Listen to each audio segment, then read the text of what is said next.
So good morning everyone again. So today we will discuss organic chemistry. Now organic chemistry is divided into two chapters, the introduction and then the environmental chemical balance. But we cannot have the next chapter. We will only have the introduction at least. So in 1828, a German chemist named Friedrich Wöhler was able to, dili siya Wöhler, kay ilang W kay V ang pagka-pronounce, was able to synthesize urea from ammonia.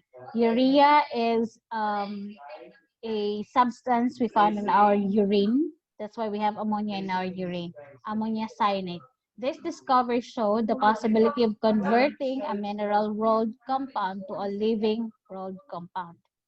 A living world compound can be and the compounds that make up living things, including humans. They are more common known as organic compounds. So organic compounds are discussed in organic chemistry.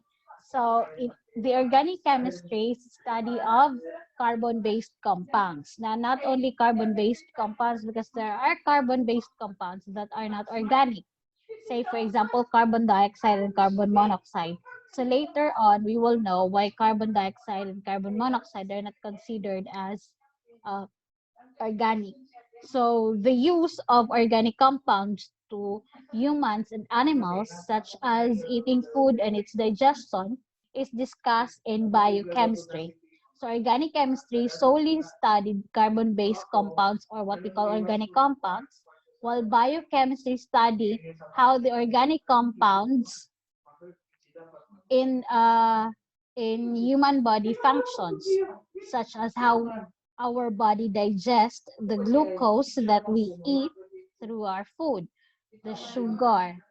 So how do we get our energy? So the study of organic compounds that humans are made of, or that they use to live, or in order to live. Organic compounds are basically made up of carbon, which is mostly bonded to hydrogen, oxygen, nitrogen, and sulfur.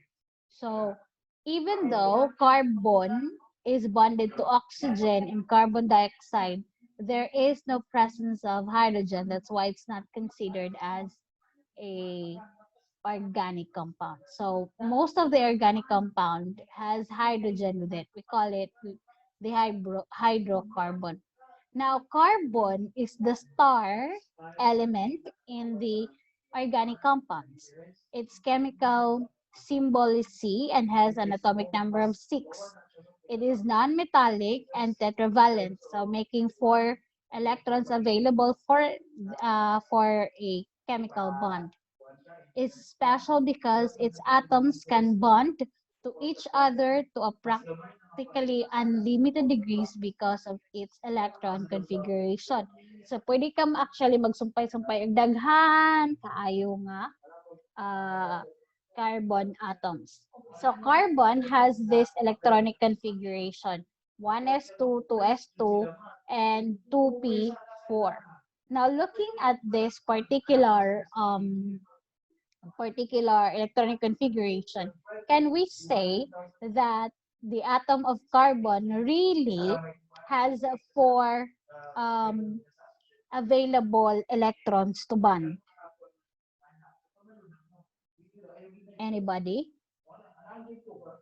Ma'am, Based on this electronic configuration, can we say that carbon, kaya di ba ningon sila diri kay na siya tetravalent, so meaning na capable siya of forming 4 bonds. Based tapos, on this electronic configuration, how many bonds this carbon is capable of having? 4. 4? Pila ka di ba? When we say bonds to form, we only bond to those unpaired electrons. Ay, oh, How many unpaired electrons are there? 2. 2. Oo, ma'am. So, tetravalent ba siya? Dili. So, that is why the carbon atom becomes very special because it hybridizes itself depending on how many bonds ang dapat niyang i-form. So meaning iyahang i-nominate ang iyahang isa ka electron pasaka. Di ba na siya vacant dere? So kanang vacant niya iyahan ng labayan og sa tawag na electron, and then mag-rearrange dayon siya forming the excited states. So naatay different hybrids. We call this as hybridization. If ang iyahang i-hybridize, meaning ang iyahang i-mix kay isa ka S ug ang tulo ka P, we call it sp3. If Euler, ma'am, nagklase para ba kung pwede kadjut lang kay. Okay. Halati lang ka dira, ma'am. Kung ang isa ka S, i-bond niya with duha ka P, and then ma-left out ang isa ka P, we call it sp2. If ang S o isa lang ka P, we call it sp. Now, what are the purpose of this particular hybrid? So, mao niyahang purpose to form different shape. So, for sp, ang iyang i-form is linear. Now, based on this particular formation, unsa lang ang capable ni, or how many bonds lang ang capable ni carbon?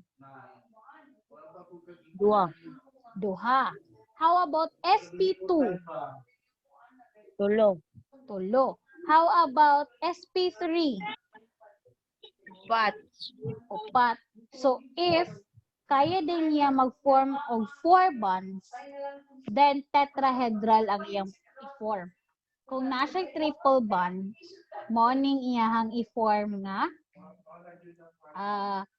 hybrid. So, the hybrid depends on how many bonds can be formed in one particular atom. So, say for example, we have two different types of atomic bonding in carbon. We have the pi bond if they are side to side. And then we have the sigma bond if they are head to head. Again, side to side is pi bond. Head to head is sigma bond. Now, going back to tetrahedral, mangita sa akong tetrahedral ha. Manggooglay sa ako kadjot. Tetrahedral.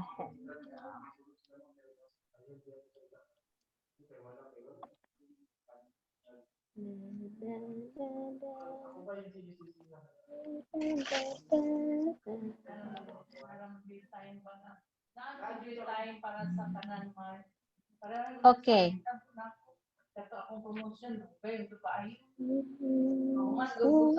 Masteral 2000. Sa alam na ko nagawat ako promotion. 2012 na. There is always a time for kuan. Siguro sa DA naman mo sa DA, ma'am. Okay. Nalali sa nakuan, i-kuan lang yung tumila. Main na ba kung okay, akong kuan rating di tama? 69 and something. Ay, dili pwede makabutang og picture. Wait lang ha. Okay, ma'am. Kung ang mga sa iyo, kung mga pareho na nakapratiko, di man ang ibutang bili yung medical grade. Ang ping, Okay, kanina lang.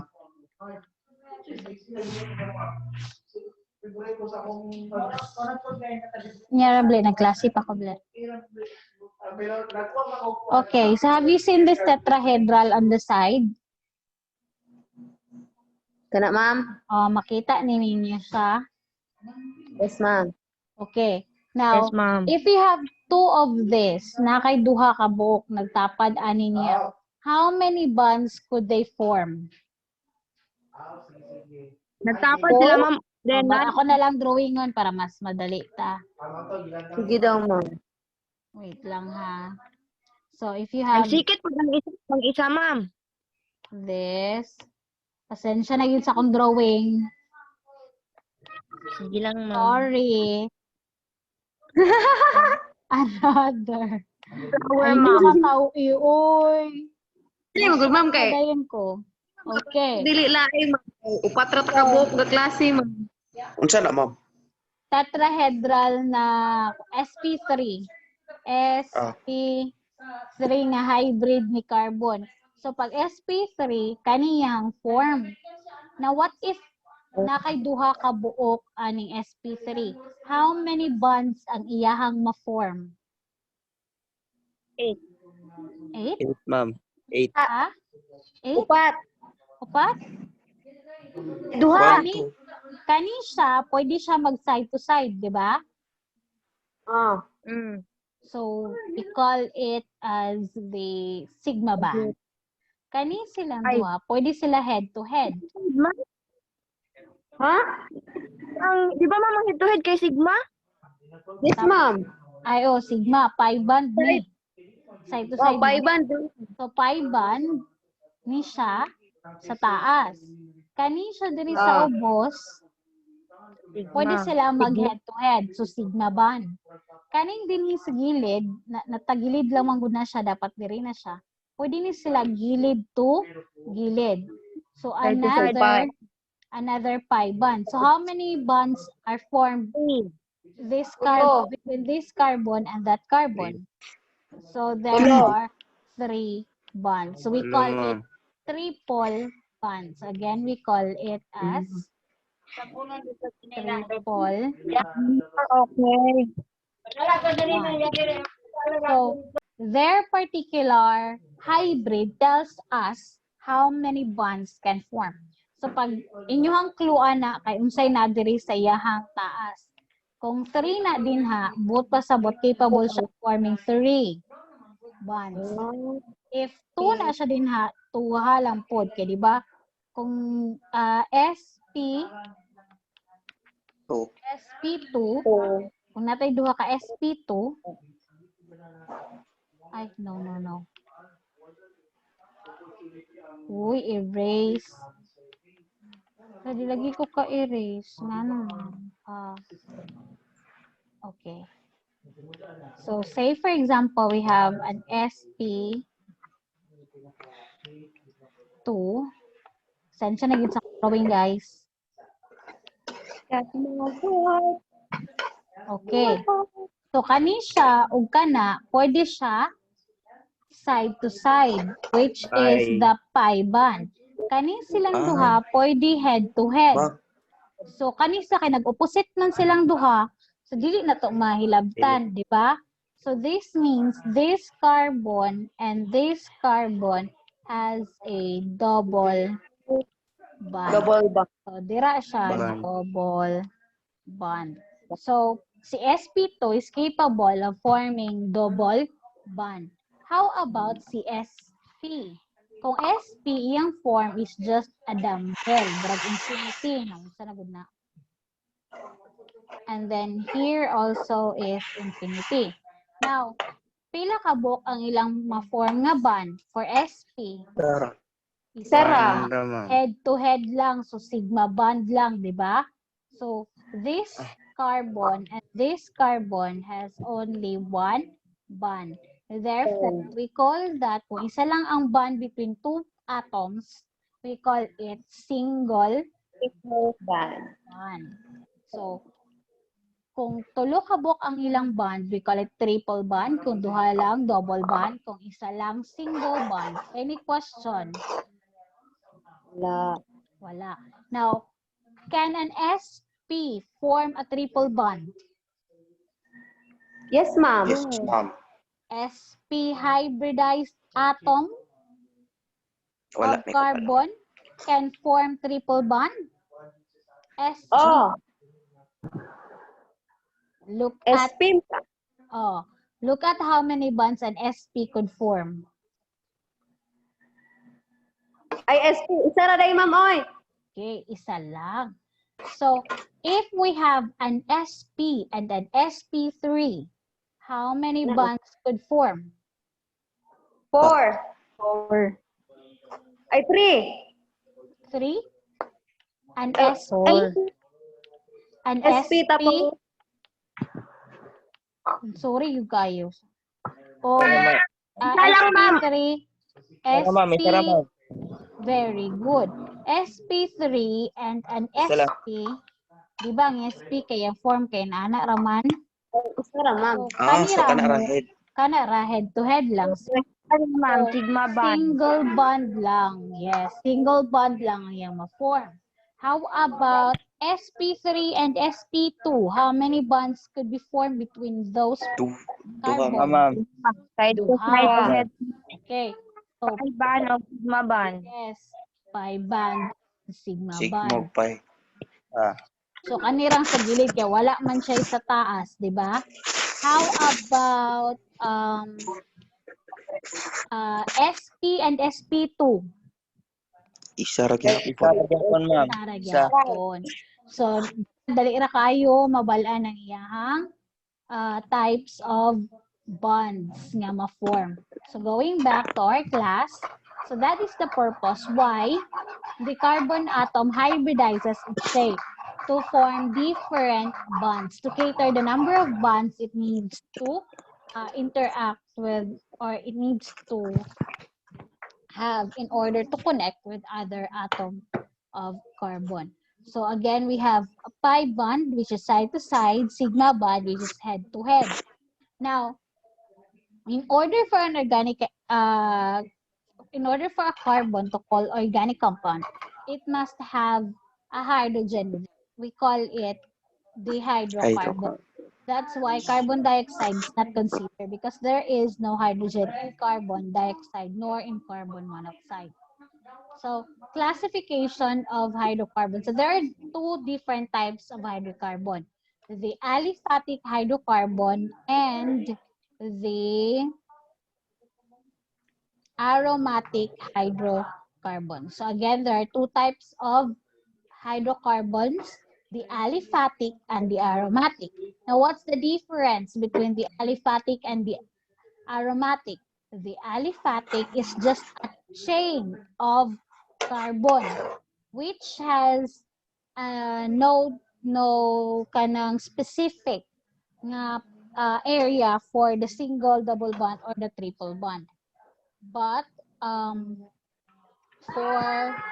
for kanang kuan, for organic, aromatic hydrocarbon, dapat alternate ang single and double bond. So, muna kalainan nila.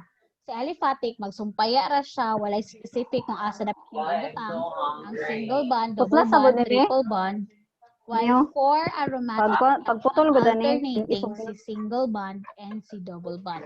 Now, for aliphatic hydrocarbon, there are three different types of aliphatic hydrocarbon. We have the single bonds, we call as alkane. So, all the bonds in between carbon atom wala labot sa hydrogen are just single. Kinsa man ang nagyaw-yaw dira, Joy. Dili man to ako, ma'am. Ikaw ram gyud naka-on. Ay nga si Marjon. Wala man good, ma'am. Dili man to ako, ma'am. Sorry, ma'am. Laila man to, ma'am. Bantay lang na ako. Okay, Ma'am, sorry so, po, nagluto mo. sige na. Yeah, wala. Actually, taman ra diri sa kwan. Taman ra diri sa sigma bond o pi bond ang kwan, ang lesson 1. So, lesson 2, kataas-taas mo ng lesson 2, manakos na siya introduce gamay ha. So, for aliphatic hydrocarbon, the first group is what we call the alkane group, in which the alkane group has all single bonds between all carbon atoms. So, between carbon to carbon atom, there's only one bond. We call it a single bond. So, called saturated hydrocarbon because it has the most number of hydrogen attached to the carbon. So, unsaon siya pag-name? Dali ra kay ng pag-name ana niya. Let's go back to our whiteboard. Let's clear all the drawings. So say, for example, we have here a carbon and another carbon and another carbon and another carbon. So we have how many carbons in there? 4. 4. So we know that this carbon belongs to alkane group. So na sila sa alkane group, meaning they have single bonds or there's a single bond between each carbon atom. So we have single bond, single bond, single bond. Now what's the maximum number of bonds a carbon atom could form? 2. 2. Katong iyahang bond between carbon to carbon lang to ha. So pila gani ka kuan bonds ma-form ni carbon? 2. Tura? Upat mo. Ay, Upat. 4 kay 10 to 10 to.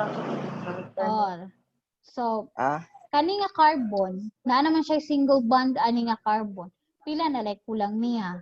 Tulo na lang. 3. 3 ka Oo. extra. So para makumpleto ang iya, ma-stable siya, dugangan nato siya hydrogen. So si hydrogen nato ipangdugang. Stable na ba si carbon 1? Yes, ma'am. Kani nga carbon, pili kulang niya nga bonds.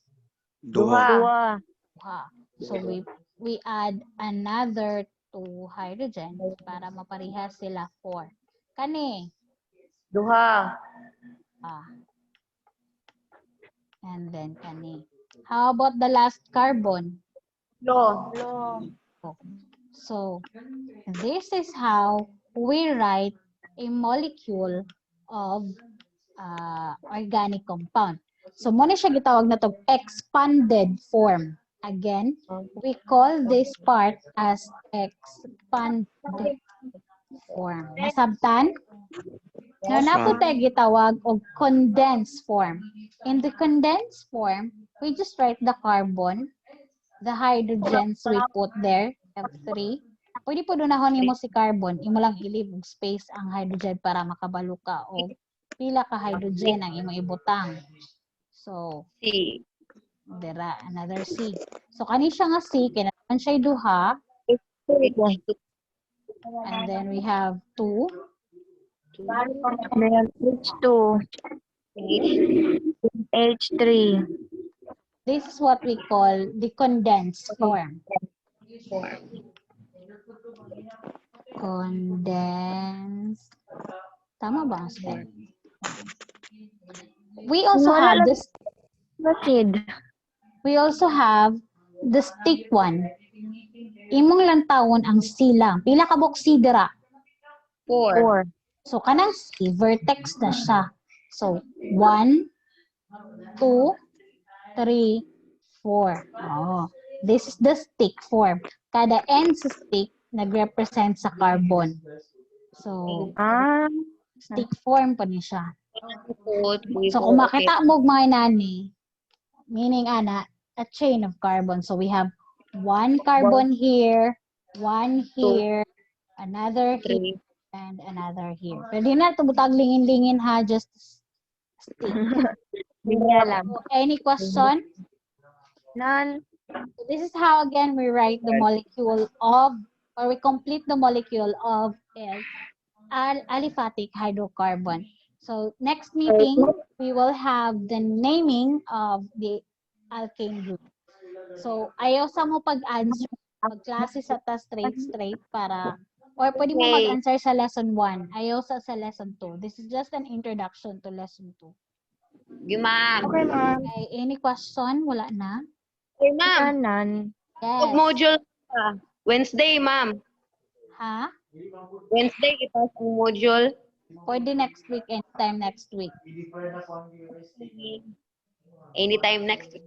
Yes, can naman we program next week because it's a foundation day, so we are really very busy. So anytime next week. Okay. Anytime, ma'am. Pwede. So I will Sige, stop the ma'am. recording. Goodbye, everyone. Goodbye, ma'am.